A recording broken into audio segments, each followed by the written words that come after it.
The 563rd edition of the MMA Gambling Podcast on the Sports Gambling Podcast Network is brought to you by Underdog Fantasy. Best Ball Mania is live with $15 million in prizes. Sign up today with promo code MMA-SGPN to claim your special pick and first-time deposit offer of up to $250 in bonus cash. UnderdogFantasy.com, promo code MMA-SGPN. We're also brought to you by Royal Retros. Royal Retros has jerseys, t-shirts, hats, jackets, and sweatshirts from all the old sports teams that you love.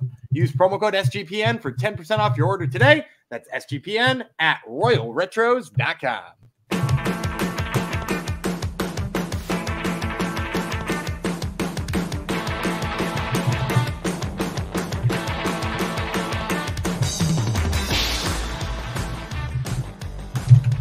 Howdy ho, Degenerinos. Welcome to another action-packed episode of the MMA Gambling Podcast. This will be episode 563. It's dedicated to Gumby's laptop battery.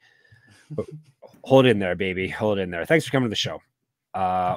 It's the UFC St. Louis main card that we're doing today and all of our fancy picks. I'm one of your hosts, Jeff Chalks Fox, nickname pending. Thank you for coming to the show. Yesterday was the prelims. Make sure you get that in your orifices.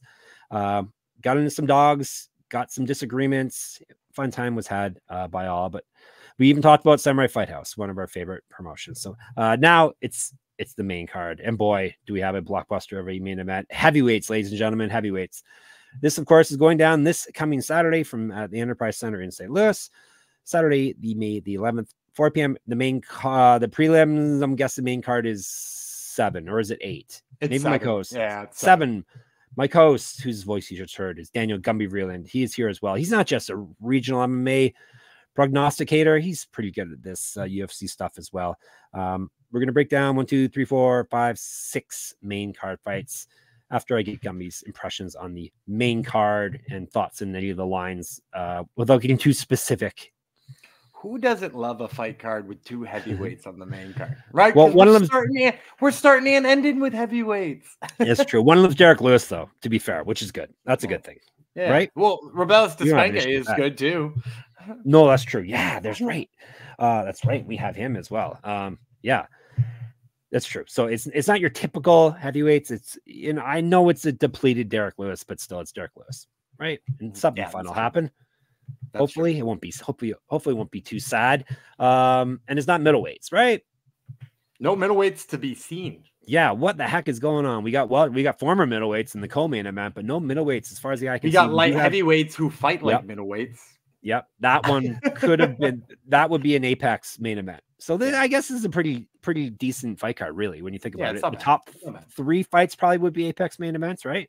I would say could be. Yeah, they could be. And we have interesting prospects sprinkled throughout, good nicknames, heavyweight bangers, all that fun stuff. So we're gonna get in on that with you today, and then next week, well, we got a week full of regional MMA action. Gumby's got lots of plans, right? I do. Yeah, road to the UFC's back, baby. That's true. I noticed your plans are missing something once again. Yeah, I didn't put Bellator's terrible card on there. Yeah, he's skipping Bellator. So if people have an issue with this, just like Gumby call to arms for all you Dragon Ball Z nerds. If people want Bellator, you're gonna have to pressure Gumby to do Bellator. If you want it more than LFA and Road to the UFC, yeah, I'm gonna break down 20 Road to the UFC fights for you guys so that you have degenerate action next Sunday. That means I have to do 20 write-ups on 20 fighters. That's all right. I'm a nerd and don't mind doing that stuff. They're fun. They're fun too. They loaded up these seasons. So good. All right. So we're doing not that we really need to discuss this now, but Road to UFC has how many fights? It's 2 nights, right? 2 nights. Is it all 4 nights, 4 fight cards though, weirdly. So it's 20 fights. Oh, that's right. Yeah. 6 a.m., 9 a.m. Okay. Yeah. Oh, weird.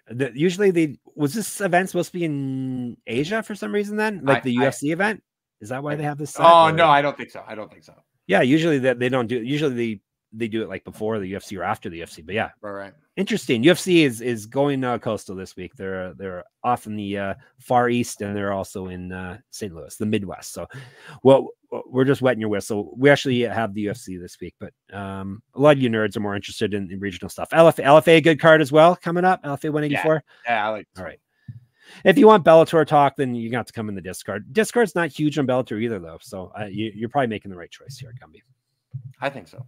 Normally you are. All right. Before another good choice you can all make. Gumby agrees with this choice as well. MLB Gambling Podcast. It's a fun hang for sure. If you're a hardcore baseball fan or just a degenerate sitting in an office looking for some afternoon action, they're the place for you. Either way, you want to make sure you subscribe to the MLB Gambling Podcast wherever you get your podcasts. They have a rotating crew, very good. All of them are fun hosts, so make sure you subscribe on YouTube as well. It's not mentioned there, but you definitely should get it on their YouTube channel because they put up tons of content there as well. All right. Like I said off the top, as I hinted to, we're fighting against battery. So let's get right into it, right? Heavyweights. Waldo Cortes-Acosta. Oh boy, one of our favorites from the Dominican Republic versus Robelis Despaigne. If he was in Brazil, it would be Robelis, which would be a much more fun name, but he is not Brazilian. He is Cuban. That's not a surprise to me. I knew he was not Brazilian. 3 500 rounds, heavyweight. Will they need all 15 minutes?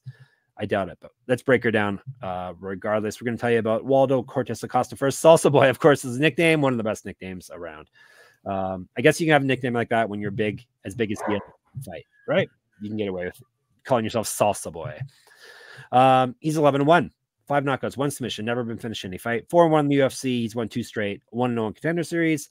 LFA champion, 1-0 in Bellator, 5-3 as a pro boxer, 3 years younger than Despaigne. Better grappling stats than the big boy. That is the nickname coming up. Cortes-Acosta has outstruck his UFC and Contender Series opponents by 2.11 strikes per minute. He must be good then, Gumby. No. Plus 200. Despaigne, the big boy, 5-0 with 5 knockouts. 1-0 in the UFC. Taekwondo, a bronze medalist in the Olympics. Perhaps you've heard of the Olympics.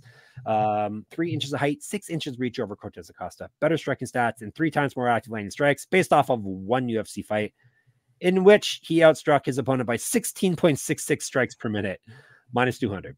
I kick off the main card. Normally, obviously, Despaigne is the pick here. We've long posited that Cortes-Acosta isn't very good. Obviously, Despaigne's, I want to say he's one-dimensional, but he's got the Taekwondo in his back pocket as well. So maybe he's not really one-dimensional. But the one dimension he has shown in MMA is more than enough to get him pretty far in the UFC heavyweight ranks. So Despaigne is the pick, and we're getting a good line on him too, I would say. Yeah. What'd you say that line was again? 200. Minus minus 200. Yeah, I like Despaigne here too.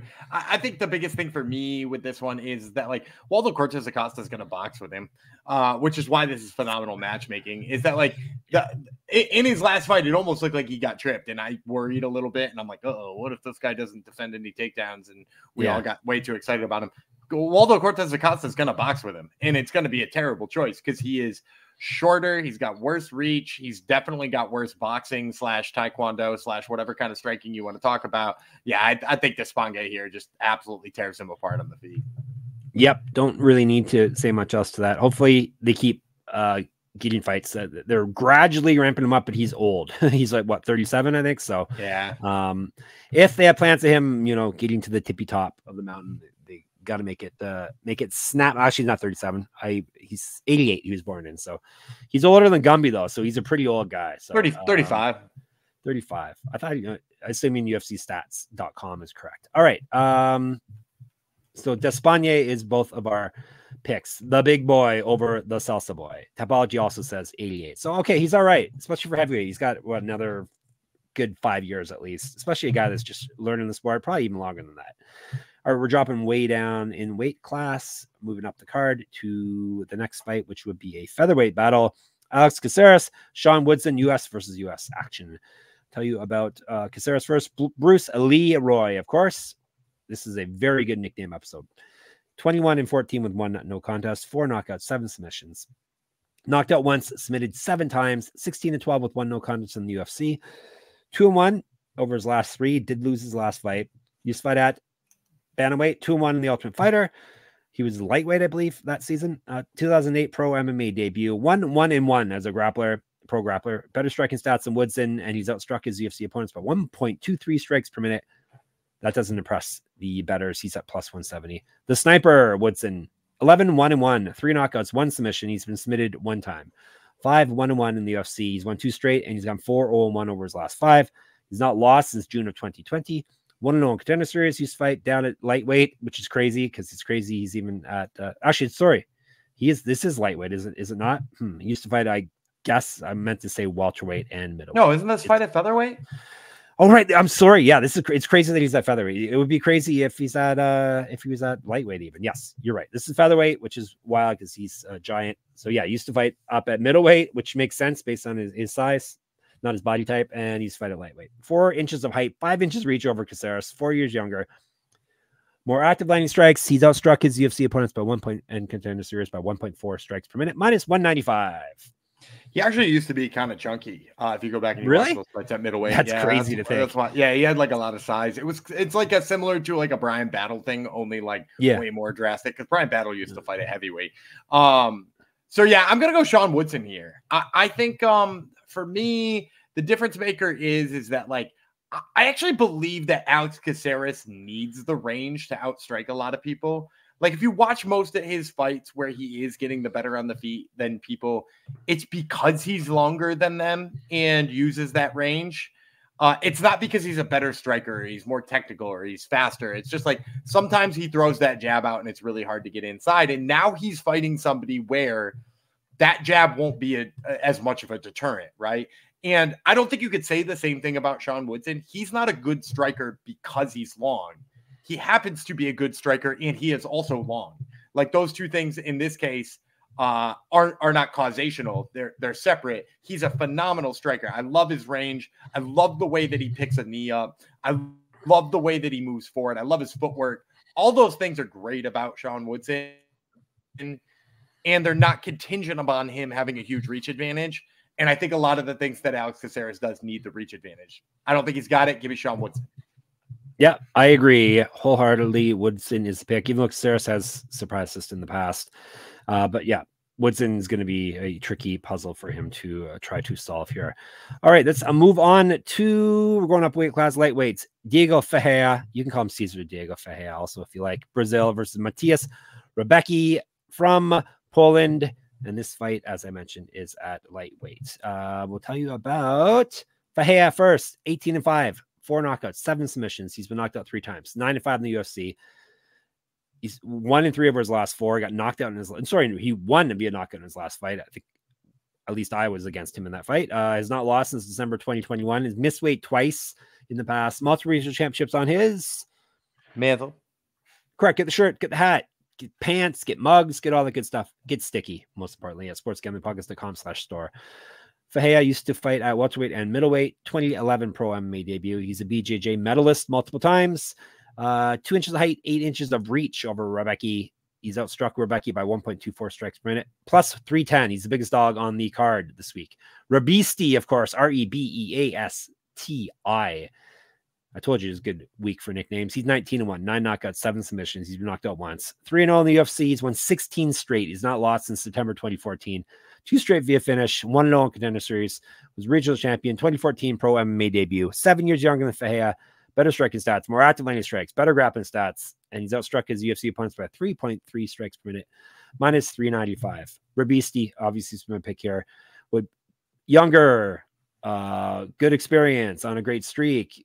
More well-rounded, probably more dangerous at this point in their careers, even though Ferreira has surprised us before in the past, but I think he's past it at this point, and Robelis is going to be just that against him.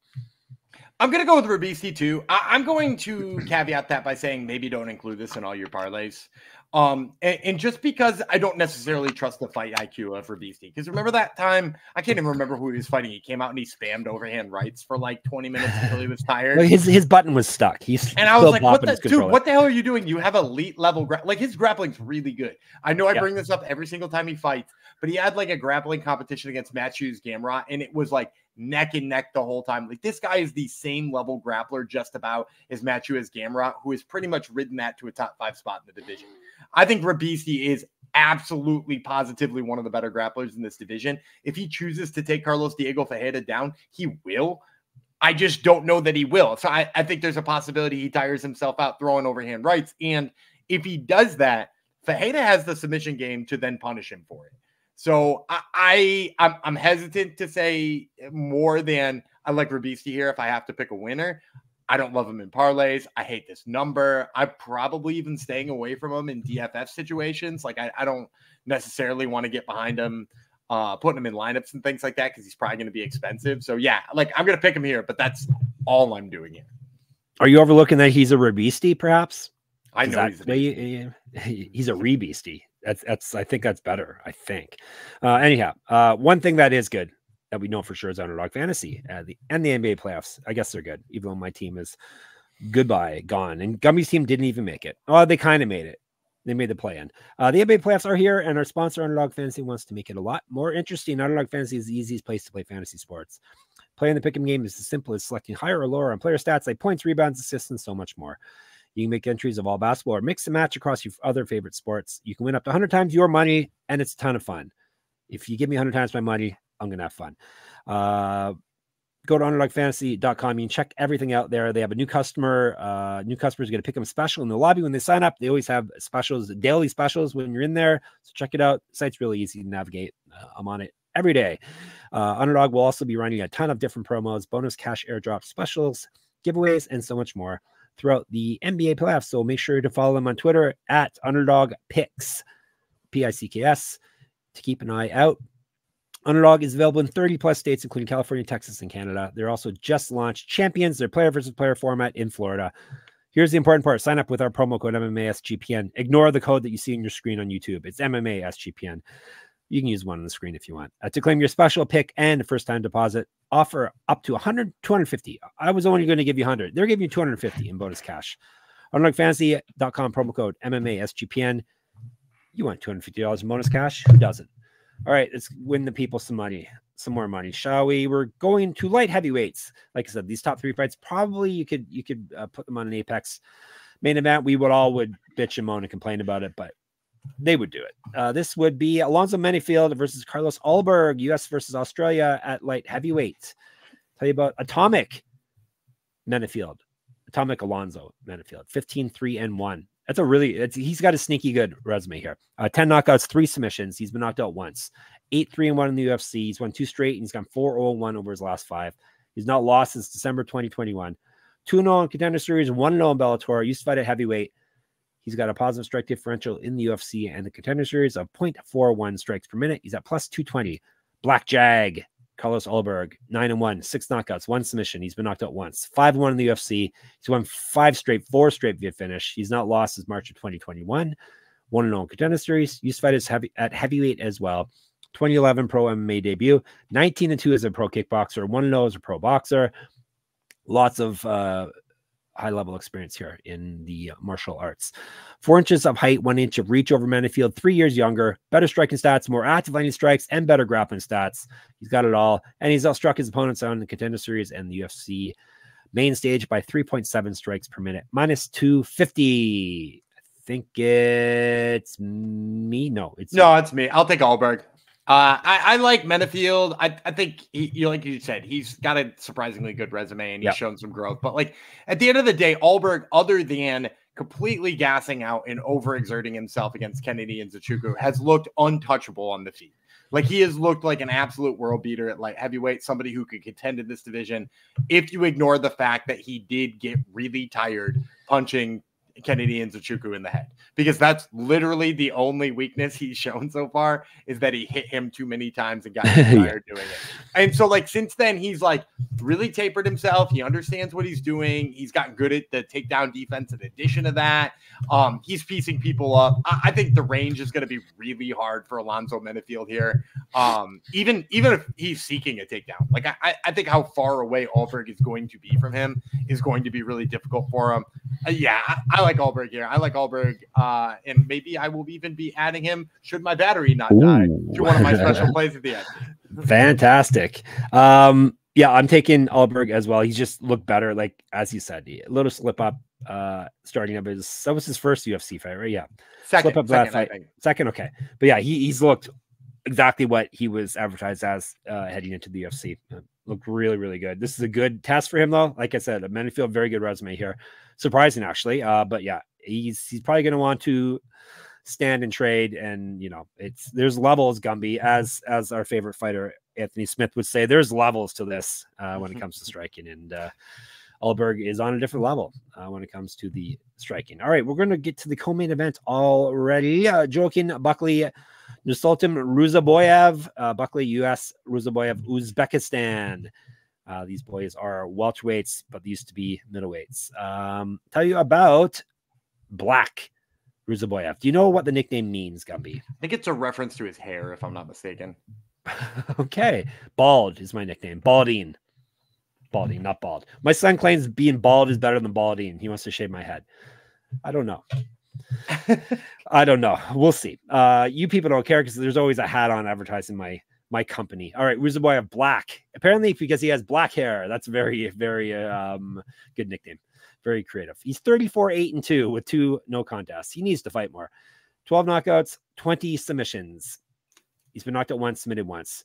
So very durable, and he finishes everybody. 2-0 in the UFC. He's won 10 straight fights, all via finish. He's not lost since December 2019.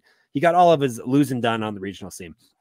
He used to fight up at middleweight. This one is at welterweight. Multiple championships on his mantle. Correct. Get the shirt. sportsgamblingpockets.com/store. Get sticky with it. Last time I'm going to say that to you this episode.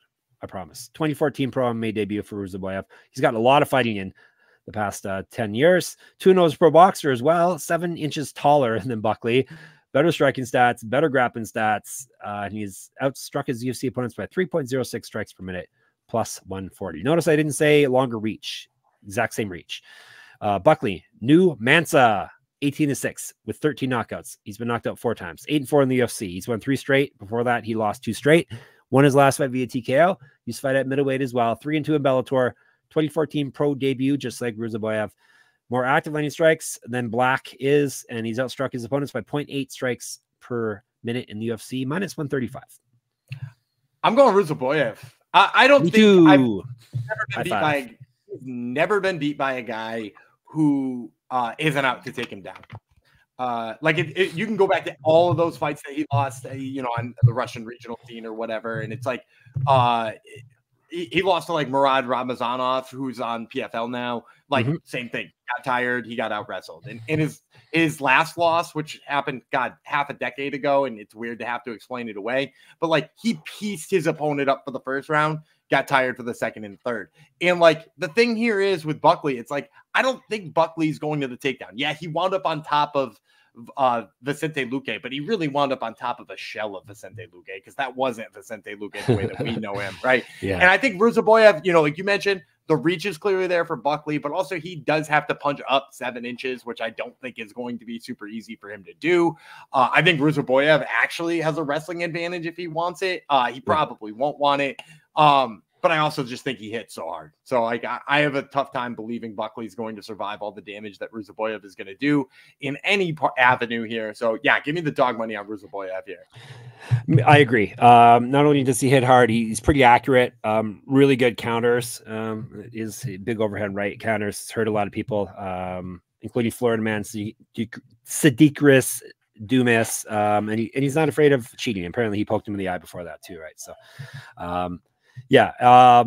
But if he's smart, he would just take this to the ground and take care of it down there, because you really don't want to trade with Buckley if you don't have to. So, but Ruziboev could if need be. All right. Before we move on, got to tell you about one of our new sponsors here. Royal Retro is looking to prove that you know ball.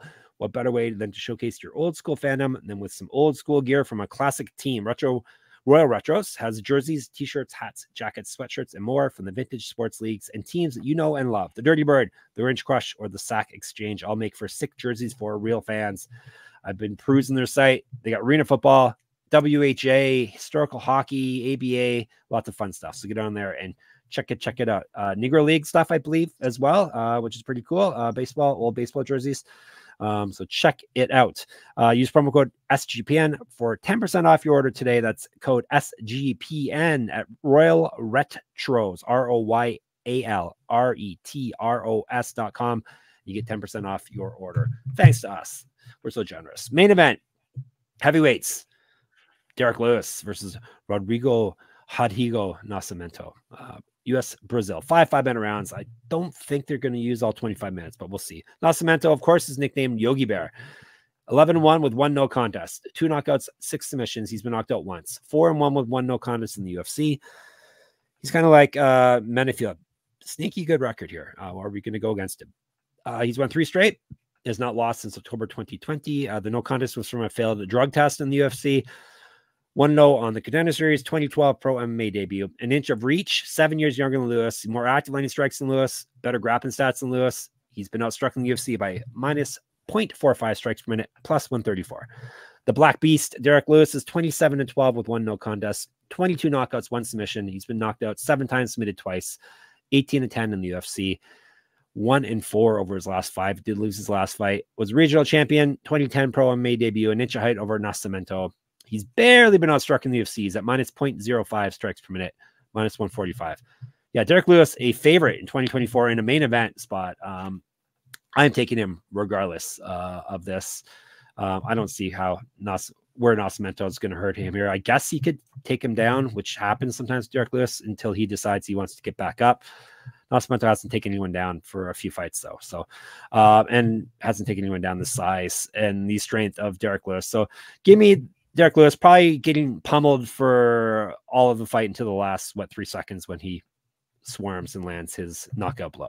I actually think he's going to knock him out quick. Okay. While I really do like Rodrigo Nascimento, I think the biggest issue here is I have questions about his chin. Chris Daukaus knocked this man out in 45 seconds. And Chris Daukaus doesn't hit like Derrick Lewis.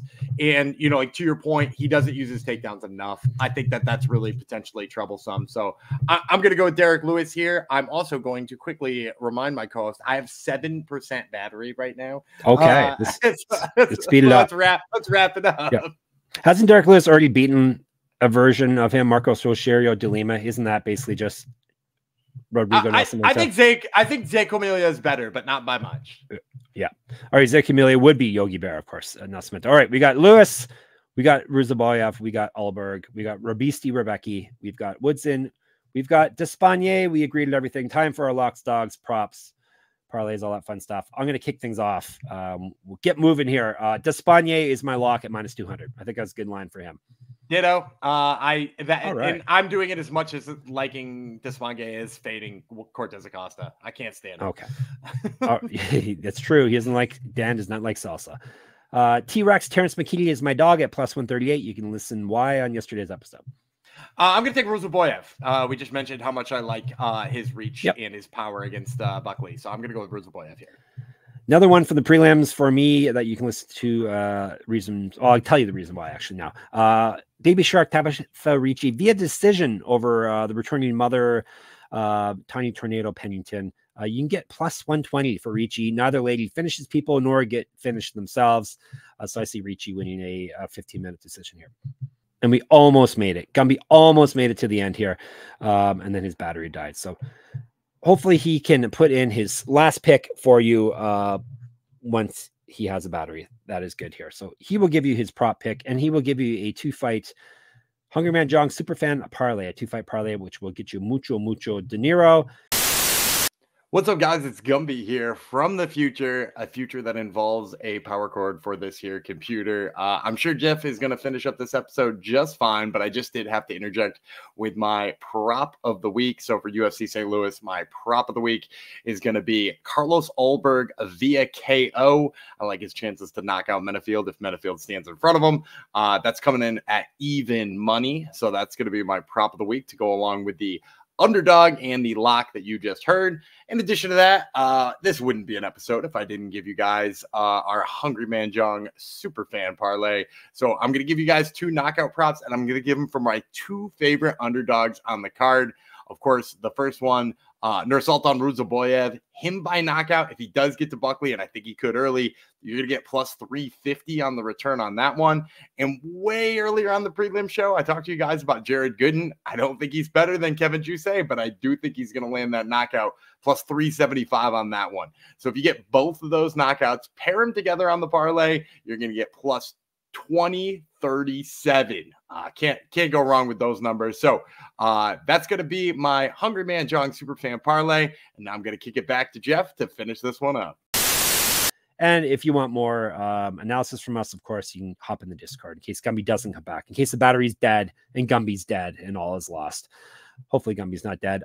Thank you for coming to the show. Sorry that my co-host is gone, but that's okay. I am here and plugged in. Maybe this is a nightmare for some people just having me talk to you, but that's what we're going to roll with regardless. If you want, like I said, more stuff, we're in the Discord, sportsgamblingpodcast.com/Discord. Where else can you check us out? You can check us out on YouTube. People on YouTube see a big close-up of my face right now, so which is probably going to destroy our views and our subscribers. Everyone's hitting unsubscribe right now. So YouTube, of course, thank you. Our numbers keep going up there. Thank you for watching that and for subscribing, which is just as important. Even if you don't want to watch it, so if you could just subscribe, that would be super duper. Gumby just sent me his other prop pick was Ulberg via knockout, which is a pick I agree with as well. Not sure what number he's getting on that. I'm going to check, get a number for you right now for that pick, and he will send in the Hungry Man Jong. You probably already heard it. You probably don't even need me telling you that he sent the Hungry Man Jong in, because the magic of technology, he will put it in. Ulberg via TKO -105, unless Gumby has a better number at a different book. So I'll recap those picks before I bid you farewell. Despaigne are our locks. Ruziboev and McKinney are our dogs. He has Ulberg via knockout, and I have Ricci via decision. That would be our fancy place. And Gumby will give you, or he already has given you his Hungry Man Jong.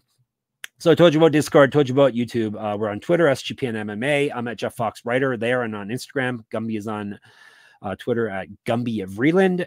Obviously, you can check us out at sportsgamblingpodcast.com, sportsgamblingpodcast.com/store, sportsgamblingpodcast.com/ what's that thing called? Patreon. That's what it would be called. Help us out there.